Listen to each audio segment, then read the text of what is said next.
Γεια σας, σήμερα ήρθε στο ιατρείο η μικρή Ελένη, η οποία παρουσίαζε πυρετό, ορεινική καταρροή βήχα, τα κοινότυπα αυτής της περίοδου, και η μαμά της μου ανέφερε ότι ακριβώς επειδή το παιδί εμφάνισε μία θερμοκρασία 38 και 3, του χορήγησε αντιπυρετικό. Καλό είναι να γνωρίζετε ότι ο πυρετός αποτελεί την άμυνα του οργανισμού, δηλαδή ο οργανισμός ακριβώς επειδή είναι πάρα πολύ έξυπνος ανεβάζει πυρετό, γιατί στις υψηλές θερμοκρασίες μπορεί να καταπολεμήσει καλύτερα τα μικρόβια. Άρα, όσο λιγότερο συχνά χορηγείτε αντιπυρετικά, τόσο πιο γρήγορα θα ανακάμψει ο οργανισμός του παιδιού σας και θα ξεπεράσει την ασθένεια.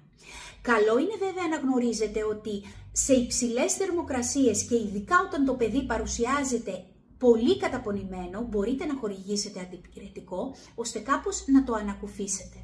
Τονίζω βέβαια ότι οι υψηλές θερμοκρασίες, ο υψηλός πυρετός δεν προκαλεί εγκεφαλικές βλάβες και βέβαια τα παιδιά τα οποία εμφανίζουν πυρετικούς σπασμούς έχουν μια διαφορετική αντιμετώπιση.